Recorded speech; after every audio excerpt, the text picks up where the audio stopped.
Chapter 8. Thursday, November 14th. After only one day of caring for Scorpius by herself, Hermione had gained a new respect for Draco and how he operated as a single parent. It was tough work in of itself, but her ill-timed bout of insomnia the night before certainly didn't help. She fought to shake off the rather desolate mood that had gripped her through the night and focused instead on enjoying her time with Scorpius the best she could. Although their morning ran smoothly and they arrived at school with time to spare, Hermione waited until the last second to walk Scorpius to his classroom in order to avoid any further drama from Miss Elizabeth. She was feeling completely over having to deal with the whole situation, though she did plan on getting some more details out of Draco when the time was right. Hermione spent the majority of the day at her pub trying to write, but she had reached a crossroads in her novel and couldn't decide how to move forward. It was as if she was banging her head against a wall, circling around and around the same scenarios while never reaching a conclusion. But before she knew it, it was time to pick up Scorpius from school, and she packed up her things, having made zero progress. She shook her head in frustration and rubbed her eyes, trying to clear them after staring at her computer screen for too long. Pickup went smoothly, and as soon as he finished his after-school snack, Scorpius decided that they should go on a late afternoon walk with Chico. Hermione was more than happy to oblige, and Hermione found a bit of peace as they meandered through the woods, Scorpius's happy laugh buoying her restless spirit. It was a relief to get outside and see the world through the precocious 5-year-old's eyes. Everything exciting and fresh, the world at their fingertips. Dinner and bath time followed, during which the entire bathroom seemed to be flooded, and they finished the day curled up in Scorpius's bed to do some reading. Hermione didn't have the heart to say no when he asked, "Can't we read just one more?" And then again for, "One more, please." And then for a glass of water, please. Finally, on their 5th story, his eyes began to droop, and he curled further into her, his head resting on her stomach. She finished the last page with a soft murmur, brushing his hair away from his eyes and sliding him down to his pillow softly before extricating herself from underneath him. "Nighty-night, Scorp," she said, brushing a soft kiss against his forehead before heading towards the door. "Good night, Miney. Love you," he said, turning over and nuzzling further beneath his blankets. Hermione's heart stopped and she stood frozen, completely unprepared for such a sentiment. It took her several shuddering breaths before she could move, and she stepped back to the side of the bed, brushing a hand down his back. "Love you too," she whispered, but he was already sound asleep. When Draco arrived home hours later, it was to find Hermione standing in front of the sink, washing dishes that looked as though they had been scrubbed 5 times over. He placed a hand on her shoulder, and she turned her head to meet his lips in a light kiss, her hands covered in suds. "How'd everything go, love?" he wondered. "It was great. We had a really nice time." She smiled wearily, one tear threatening to fall from her bottom lid. Draco paused, immediately noticing that she seemed off, but she had already turned away. "All right, I'm going to take a shower and then head to bed. I'm completely knackered. Want to join me?" he offered, picking up his small suitcase and placing one foot on the bottom stair. "Not for a shower, no, but I'll be up in a minute." "'Kay," he conceded and disappeared up the stairs. Hermione slipped forward with a sigh, overwhelmed with lingering disappointment. She had envisioned meeting Draco with a glass of wine and some sexy lingerie, but after such a frustrating day at work, combined with the shock of Scorpius's pronouncement, there was simply no way that was happening. A spiral of sadness was rolling inside of her, threatening to fly out of control. She was too deep inside her head. The dishes finished rinsing themselves and flew to the drying rack next to the sink as Hermione ascended the stairs mechanically. She slipped on her pajamas and extinguished all the lights, save for the dim lamp on Draco's bedside table, before sliding under the covers and curling in upon herself. A shiver ran through her, and she kicked her legs, trying to warm the chilly sheets. An unstoppable pressure was building inside of her, and she felt stuck, powerless to quell the soul-deep ache. A sliver of moonlight drifted across the hardwood floor, blurring as her eyes welled up with tears. She pressed a hand against her chest in a futile effort to lessen the pain and gasped as her throat closed around her shortened breaths. Hermione hated this. Hated feeling like such a wreck, so fragile and vulnerable, like she may break at any moment. It felt like she would never be free of this pain. Would she ever have her own child to love? Chico hopped up onto the bed and shuffled around until he found her face, licking her cheek and nuzzling her as though he knew she needed the comfort. A watery chuckle escaped her lips, and Chico pushed his way under the covers, curling against her front. She smoothed her hands along his back and hugged him tightly, a little bit of the pressure inside of her slipping away. Draco came out of the bathroom a few moments later, and she listened to his quiet movements as she practiced her breathing. In for 6, out for 8. In for 6, out for 8. In for 6, out for 8. His lamp went out, and the room fell into darkness, save for the moonlight that poured through the crack in the curtains. Draco settled up behind her and ran a hand along her side. "Are you okay, my love?" he whispered, his breath hot on the back of her neck. Hermione sighed and pressed back into him, a little more of the tightness falling away at his touch. "I am now," she murmured, and relished in the feel of his hand on her hip, his hard chest pressed against her back, one of his legs slipping between hers. In for 6, out for 8. In for 6, out for 8. In for 6, out for 8. Hermione breathed until her body began to relax, and at last she fell asleep, cradled in Draco's arms. Friday, November 15th. The next morning, Hermione woke to the unpleasant sensation of Chico licking her toes. She groaned and nudged him away, but he simply began jumping around on the bed, urging her to get up. Okay, I'm awake." She sat up blearily, and the golden pup hopped into her lap, licking her face ferociously. The sky outside looked fairly bleak even for a November morning, but even so, her spirit felt lighter after sleeping through the night.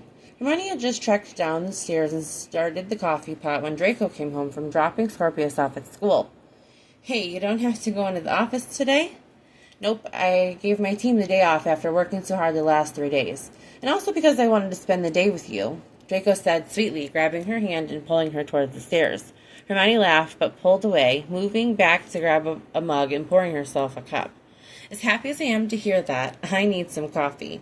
And then I was going to go for a run before it starts raining." Draco groaned and slumped his shoulders, immediately beginning to pout. "But it's freezing outside, and I'm home, and off work. You don't need to go on a run today. Why not go tomorrow?" he whined, reminding Hermione endearingly of the spoiled brat he'd been at Hogwarts. Hermione just laughed and headed up the stairs to get dressed. "Yes, I do need to run today. Why don't you come too? We haven't gotten to run together yet." She hollered down to him and laughed when she heard him stomping around playfully in the kitchen. He appeared a moment later with a cup of coffee and began talking around a mouthful of a banana. "If you weren't so crazy, we could be having a lion instead of going out into the freezing cold," he grumped. But he ate his banana and began to get his running gear on anyways. Hermione laughed at his teasing and felt her heart grow even lighter at the prospect of Draco joining her. "What, are you scared, Malfoy?" she taunted, standing up from tying the laces of her trainers and placing her hands in her hips. Draco turned toward face her and raised an eyebrow challengingly. "What could I possibly be afraid of, Granger?" "Then I'm going to outrun you, of course," she said flippantly, shrugging on a jacket. Draco just barked a laugh, shaking his head. "Oh, you poor precious little Gryffindor, always underestimating the competition. How do you suppose you're going to outrun me when all you've got are those puny things?" He gestured to Hermione's legs, and Hermione gasped in pretend outrage. "My legs are not puny, you prat. I'm simply vertically challenged. And just because I'm shorter than you doesn't mean—" "Hey!" she shouted as Draco took off down the stairs. "And that's cheating! 20 points from Slytherin for unfair—" "Oh, bullocks!" Hermione gave up when she heard the front door slam behind him and hightailed it out of the house, sprinting to catch up to him. "Oh, there you are! Took you long enough!" Draco smirked down at her, and she swatted at him, catching her breath and easing into the comfortable pace he set. "What were you saying about outrunning me?" he asked innocently. "I'm already regretting asking you to come," Hermione griped, but she couldn't hide the wide smile that bloomed across her face. Running with Draco turned out to be exhilarating. Although he set a reasonable pace, his stride was indeed a bit longer, and Hermione found herself pushing harder than normal in order to rise to the challenge. Endorphins began to flow, and she relished in the happiness that radiated through her. They joked a bit, and Hermione gave Draco a general update on how her 2 days with Scorpius had gone. But mostly they ran in comfortable silence, simply enjoying each other's company. The sound of their combined footfalls calmed the last vestiges of her anxiety from the previous day, and by the time they stopped for a water break, Hermione felt at ease. They had reached the small lake that they had stopped at for a picnic on their walk with Scorpius several weeks prior, and they stood at the edge, admiring the view while passing a water bottle back and forth.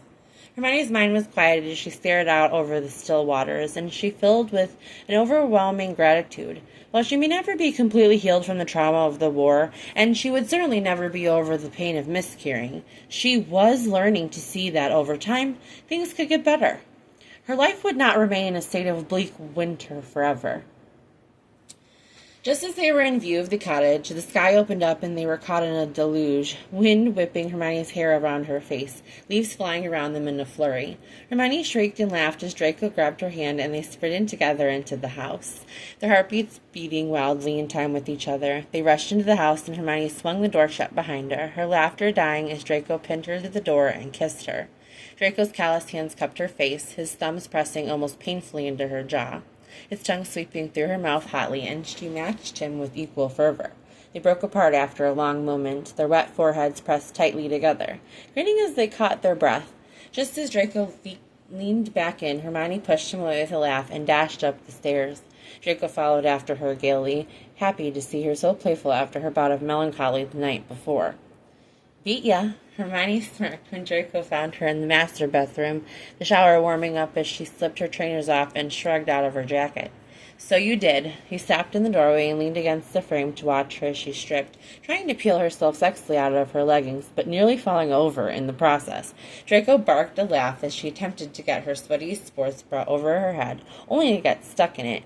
Hermione growled in frustration and continued to struggle until Draco took pity on her and pulled it off. "Well, that was sexy," she moaned tragically, but Draco merely met her lips in a hungry kiss, nudging her towards the shower. He ran his fingers along the seam of her knickers, delighting in the gasp that he drew from her lips. "You're always sexy, you crazy witch," he cajoled lightly. "Now get your sexy ass." He yanked her knickers down and spun her around, pushing her forwards. "Into the shower before I make you." And he slapped her bare ass cheek for good measure. Hermione yelped, but did as she was told, stepping out of the knickers and under the hot spray, sighing in relief as her fingers and toes began to warm up.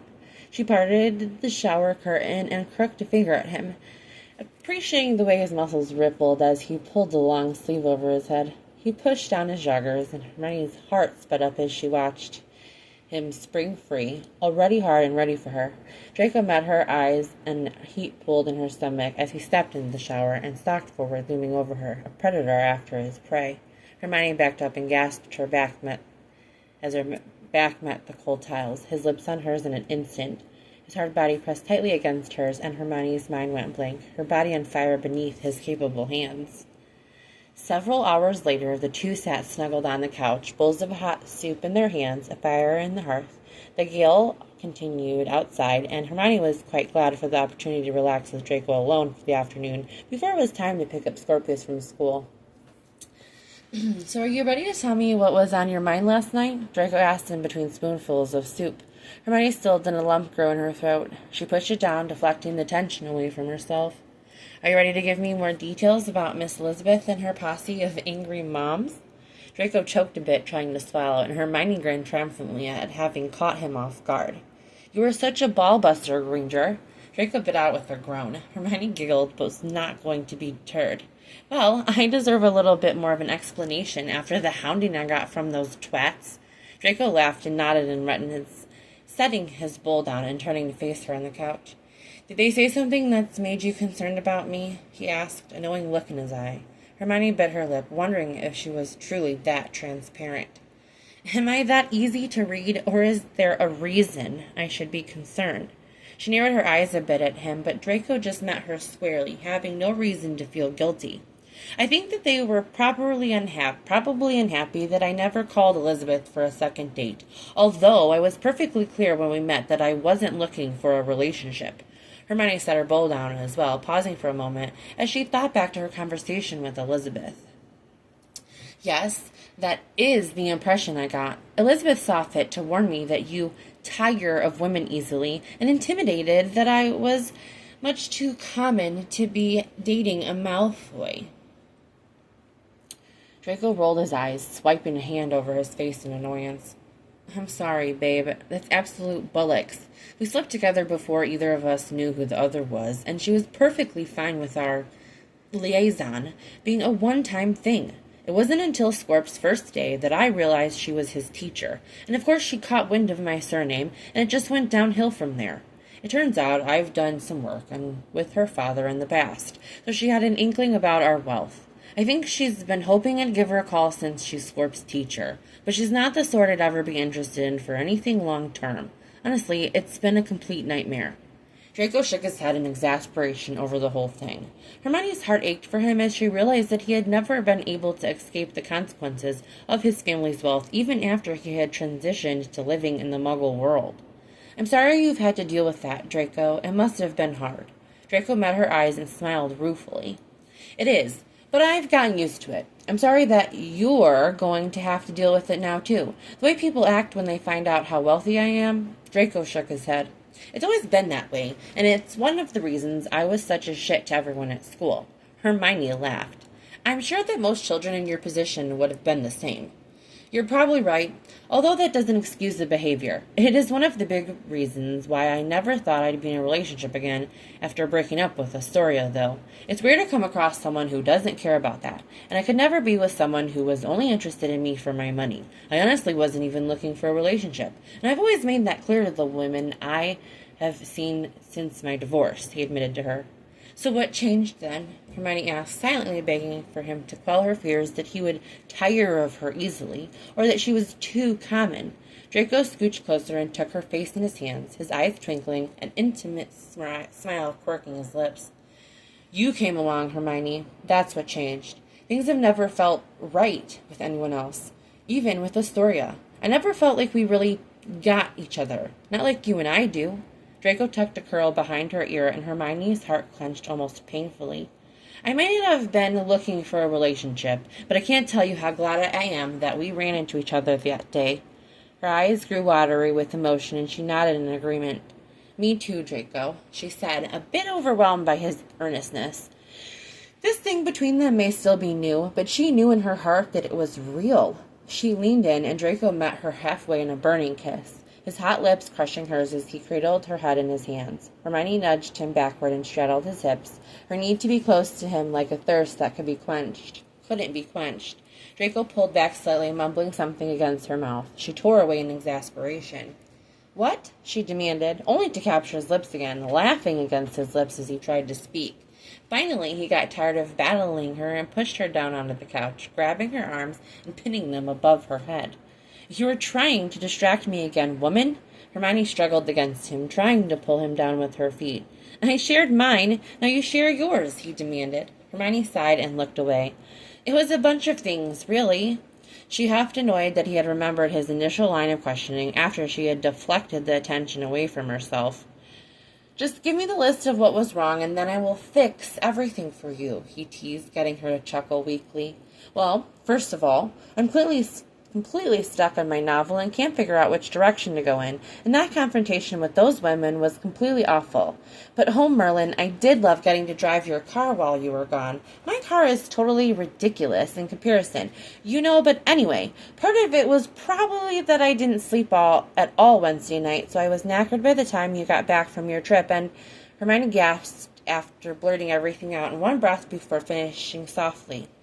"Scorpius told me he loved me Wednesday night, which is fine. I know children just say that kind of thing, but it threw me for a loop, and I was just thinking again about my... Hermione squeezed her eyes shut and pressed her face against the couch, a sob escaping her lips unbidden.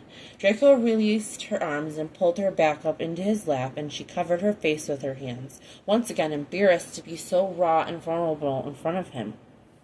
"Hey, enough of that," he scolded, pulling her hands away from her face and forcing her to look at him.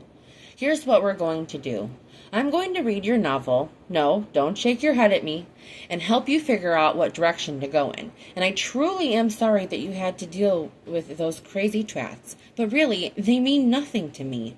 You're the one I care about. So it doesn't matter what they think or say, okay? And you can drive my car anytime you like. In fact, we can talk about getting you a new car if you'd like, because what's the point of dating a bloke as rich as I am if you're not going to get a car of the deal?" Hermione began laughing and wiped her tears, shaking her head at him. And yes, children do say things like that to random people, but this is not like one of those cases. You're not a random person, not to either of us, okay? Hermione nodded with a watery smile. Okay, but it's going to be a hard no to my reading my novel. Hermione, he protested, and absolutely no to buying me a car. Oh, come on. But I appreciate the sentiment anyway, she finished, mumbling into his shirt. All right, but I reserve the right to keep bugging you about it, and I'm sorry that what Scorpius said was triggering for you, my love. You're allowed to cry about that as much as you would like to, and for as long as you want, okay? He murmured the last bit softly, understanding how hard it was for her to talk about the miscarriage and all that she had lost. Okay, she whispered. Draco lowered her back down to the couch and met her lips in a sweet kiss as Hermione rolled her hips to meet his, more desperate to have him than she had been before. Now, if you're amenable, I'm going to fuck you. What do you think? He whispered again, peppering kisses down her neck and gripping her hips just a little too tight. Merlin, yes. I thought you'd never stop talking. Draco smashed his lips against hers with a laugh, effectively silencing her. Their half-eaten bowls of soup grew cold as they made love on the couch. Hermione's worries lay to rest, at least for the time being. Saturday, November 16th through Saturday, November 23rd. The weekend passed in a happy, hazy blur for Hermione and her two boys. On Saturday, they checked off Scorp's last item on his autumn bucket list, jump in a pile of leaves. Hermione and Draco used a little bit of magic to create a large pile for Scorpius, and they all took turns jumping in it, laughing as Chico zoomed around them, barking in excitement. On Sunday, Draco surprised both Hermione and Scorpius with an autumn bike ride through the country, the last official item on her boss bitch list. Hermione wore her hair in a topknot with long-sleeved tee and a fleece-lined bomber jacket paired with her favorite jeans. The trees were almost bare and the sky was overcast, but it felt so good to be flying down the road with her two favorite people that she didn't mind the dreariness of the afternoon. Her hands were numb on the handlebars and her cheeks were frozen, but she cruised behind Scorpius with a wide smile on her face, Draco bringing up the rear. She stood up on the pedals and picked up speed, whipping around Scorpius, who protested loudly that she had pulled ahead of him. She slowed and turned to look back, encouraging him to catch up, and shot a wink at Draco. Scorpius caught up to her, and they rode side by side, reaching out to touch fingers, laughing to their heart's content.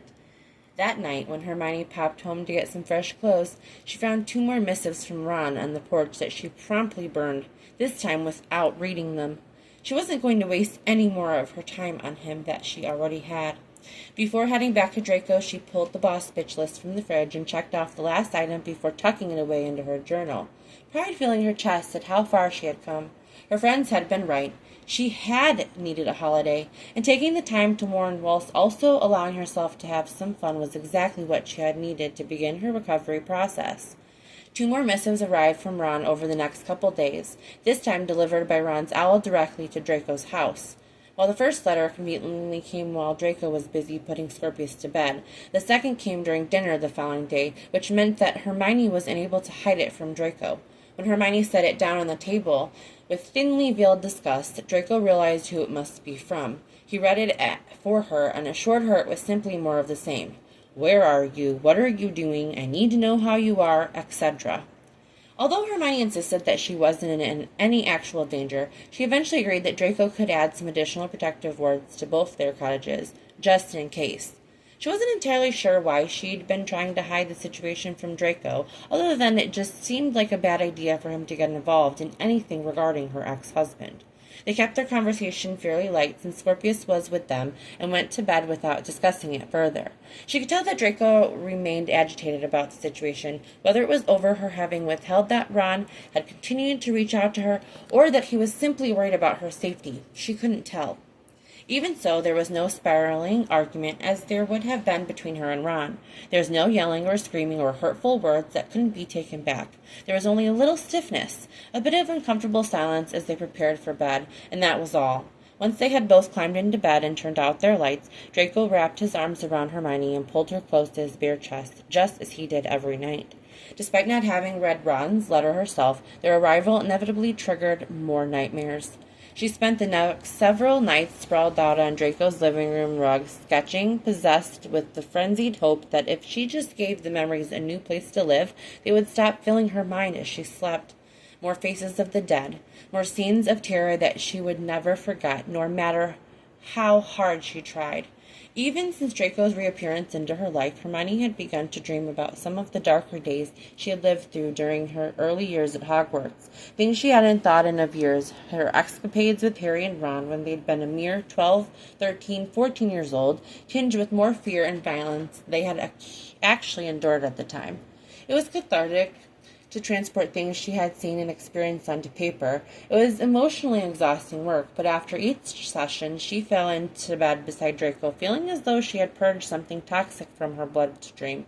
During her waking hours, she felt raw and vulnerable and tired, but grateful that the letters hadn't triggered a severe panic attack or PTSD episode like it had 2 months prior.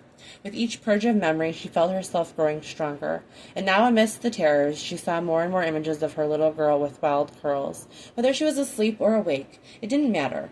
The visions came to her in increasing frequency, and she would race to put them onto paper before they could be taken from her. She cried while she worked until she was empty and exhausted. The work week ended and bled into another weekend, and she let Draco flip through her illusions the following Saturday morning. He had little to say, but she could tell by the way he devoured the pages that he was moved by the images in a way neither of them could properly articulate with words.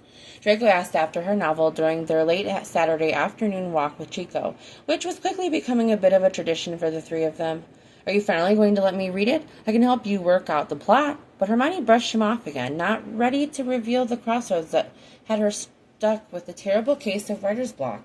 In the back of her mind, she worried what Draco may make of her uncertainty regarding the whirlwind romance her two main characters had unexpectedly found themselves in. Would her heroine choose to settle down with a man from her past that she had never planned on having a relationship with? Or would she continue her journey alone after becoming strong enough to stand on her own 2 feet and leave the illogical romance behind her? Hermione was still unsure which ending was right for her or her heroine. Or which would be the most poignant for the reader. She was still waiting for some sort of sign to point her one way or the other, hoping that the right direction would miraculously make itself clear to her somehow. That night after they tucked Scorpius into bed, the two of them curled up together on the couch in front of the fire, Draco with the novel he was currently reading and Hermione with her sketchbook. She let her fingers work uninhibited and didn't stop until she was finished. Another scene of domesticity that she would never experience with her little girl. Draco put his book down when he sensed she was done and leaned over to take a peek, tucking Hermione into his side as she rested her cheek in his chest. After a long moment of studying it, he leaned back into the couch and stroked her head gently. "Have you thought about doing something as a memorial?" Draco murmured quietly, barely loud enough to hear over the sound of the fire that crackled in the hearth. Like what? She wondered, her mind sluggish after spending the better part of an hour hunched over the table. "I'm not sure, love. Something that will help you say goodbye," he wondered. "I don't want to forget her," Hermione whispered, a tear rolling silently down her cheek. Draco hugged her closer to him, and she closed her eyes, taking a deep breath. "I know." Draco's voice was rough with emotion, breathing silently as he too caught his breath. He picked up the illustration and placed it on their laps, running his fingers lightly across it. "But saying goodbye doesn't necessarily mean forgetting. It would be an opportunity to let go." Hermione nodded and closed her eyes. "Promise you'll think about it?" he asked. And she could hear in his voice how much he hurt for her. Her chest ached at the weight of it all. To have someone that cared so much about her that her pain had become theirs. "Okay," she agreed. "I'll think about it." Sunday, November 24th through Wednesday, November 27th. On Sunday, Hermione headed back to her cozy little cottage while Draco and Scorpius prepared to spend a few days with his parents in the Alps. Apparently they went skiing and luxuriating at one of the finest resorts in France every year to celebrate Lucius's birthday. While Draco did invite her, she graciously declined, preferring that the comfort of her own cottage to an exhausting trip abroad. She just didn't feel up to such an excursion, especially not one that would no doubt include rubbing elbows with many of the Malfoys' pure-blood family friends. Hermione knew what it would mean to go and be introduced to everyone as Draco's girlfriend, and just wasn't quite ready for that yet. Luckily, Draco understood without her having to fully explain. It occurred to Hermione that to the outsiders, it may seem unconventional for her to have all but moved in with Draco and Scorpius over the last month. They hadn't discussed it since their initial conversation about the way he checked in with Scorpius, but Hermione was careful not to overstep her bounds, and both the boys made it clear that their desire was for her to be with them as much as she was able to be. It now felt old hat to have Scorpius help her in the kitchen, or take him and Chico out for a walk while Draco took care of some last-minute details for work, or to duck Scorpius in together as a team.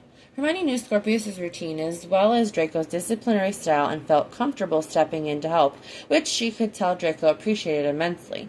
She had found herself seamlessly folded into their everyday life over the last month, and while it didn't make all that much sense, it certainly felt right. In past relationships, Hermione had always felt the need for strict boundaries and lots of personal space, but she had yet to feel that way with Draco. She simply never got tired of being with him and Scorpius and felt completely at home there with them. Even so, when she arrived back at her little rental cottage, laden down with groceries and an overexcited Chico, Hermione knew it would be good for her to spend a few quiet days alone. Unsurprisingly, Hermione found that she just didn't sleep as well without Draco next to her. She woke early on Monday morning and went for a run in the cold morning light, followed by a scalding shower to help warm her up. She worked for most of the day on revising the first third of her novel and thinking over Draco's suggestion that she memorialize her daughter in some way. Just as she was about to make herself some dinner, the doorbell rang. Awaiting her to the stoop was the most elaborate bouquet she had ever seen. Taking it from the delivery man, she hurried to the kitchen with a smile on her face, sure that Draco had been the one to send them. But when she opened the card, it was to find that they had come from Ron. I know I have some things to make up for, but I'm willing to do whatever it takes to make up for them. I'll always love you. Hermione dropped the card as though it was on fire. She clutched at her heart as a burning rage roared up inside of her. How dare he make such claims? Before she could second-guess herself, she had sent a flurry of wandless slicing hexes at the blossoms and levitated the bouquet's remains into a conjured box to send back to him. On Tuesday, she received a minted first edition of Hogwarts History from him, which just made her laugh. As if she didn't already have a first edition of her favorite childhood book. As if such a gift could possibly make up for the ways he'd hurt her. She went on a long afternoon run with Chico, working the frustration out of her body by pounding her feet hard in the packed earth of her favorite trail. By Wednesday, she'd had quite enough, and she'd burned the stuffed measle he'd sent her until it was charred beyond recognition. The card was next, although she did take a second to read it, dying to know what malarkey he was spouting now. My patience is wearing thin, darling. If I don't receive notice that you're okay, I'll be forced to find you and check on you. Hermione's blood ran cold, and she wondered if maybe she should be afraid of Ron. She shook out her limbs and retreated to the tub, where she spent the better part of 2 hours sipping whiskey and smoking. She knew it wasn't the best method of coping, but by the time she pulled herself from the tub, she felt much calmer and had assured herself that she had nothing to worry about. She also had been unable to keep the idea of a memorial out of her head and had an idea about what she wanted to do, especially now that her collection of illustrations of her little girl was nearly complete. She knew the time was right. That night she sent a text to Draco, who was set to arrive home the next morning. I've been thinking about what you said, and I'd like to do it tomorrow. Do you have to go into the office? She tucked herself into bed with a good book and was just nodding off to sleep when his reply came back. I'll be there. Thursday, November 28th. Hermione stared for a long time at her wardrobe that morning, unsure what she should put on. Everything felt too informal or inappropriate for the occasion she was preparing herself for. In the end, she went with a black floor-length skirt with narrow pleats and her favorite white silk blouse, adorned with pearl buttons. She forced herself to take a few bites of toast and a sip of tea, although she could barely choke it down. Draco arrived promptly at their agreed-upon time and helped her slide her arms into her black trench, buttoning a few of her buttons to ward off the chill of the dreary November morning. Draco operated them to the clearing by the lake that she had begun to think of as theirs, and Hermione steadied herself, breathing deeply before walking slowly to the tall oak nearest the water. She set her bag down and drew her wand, but Draco laid a hand upon her arm, gesturing for her to wait. I have something for you, he murmured, and withdrew a small item from his pocket before enlarging it to its proper size and handing it to her. It was a wooden chest, about twice the size of a shoebox. Hermione sat down upon a nearby stump and ran her hands along it, admiring the expert craftsmanship. I began working on it that night that you and I ran into each other. I just finished it last week, actually, and didn't have any specific plans for it. But when you texted last night, I just thought you might like to use this. It felt as though it might suit her. Hermione swallowed, choking back the lump in her throat. The lid Hermione swallowed, choking back the lump in her throat. The lid of the chest was covered in delicately carved roses, and she pressed a hand to her mouth, holding back a sob. Draco, it's... She drew a deep breath and traced the delicate pattern of the wood from her fingertips. It's perfect. I've been feeling so sad that I never got to give her a name. But after seeing this, it's as though it was made for her. For my Rosie. Hermione finished in a whisper, vaguely registering in the back of her mind that this must be the type of work he got up to in his garage. Draco came to stand behind her and laid a hand upon her shoulder in reassurance. Then it's yours, my love. Hermione opened the chest and slowly placed the things she'd gathered within it, laying them softly, one by one, in reverence. A tiny pair of tennis shoes that she had picked out the day she found out she was pregnant, the onesie that Ginny had bought for Hermione that read, I love my mommy, a small locket adorned with what would have been her birthstone, one of the portraits that Hermione had recently finished, which depicted Rosie sitting on a tree swing, her face alight with laughter. Hermione was just about to close the lid when Draco conjured a single red rose, placing a stasis charm upon it before gently laying it inside. Draco took his wand and created a small hole in the ground at the base of the large oak, and Hermione placed the box in the earth, sitting beside it and running her hand once more along the top. She stood and stepped back, and Draco joined her, grasping her hand tightly in his. Tears streamed down her cheeks as she stared at the wooden chest in the ground, dreaming of all the things that would never be. I won't forget you, Rosie, she whispered softly. They stood quietly for an indeterminable amount of time, until her legs were shaky and her tears were frozen on her cheeks. Are you ready, Hermione? Draco asked softly, and she nodded, stepping away and watching as he placed protective charms upon the chest and filled the hole with dirt. Hermione knelt next to the grave and from her wand produced a miniature rose bush.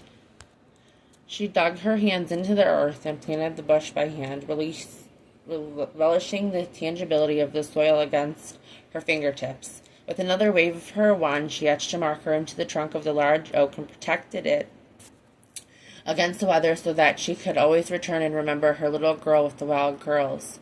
Rose Granger, carried for a moment, but loved for a lifetime.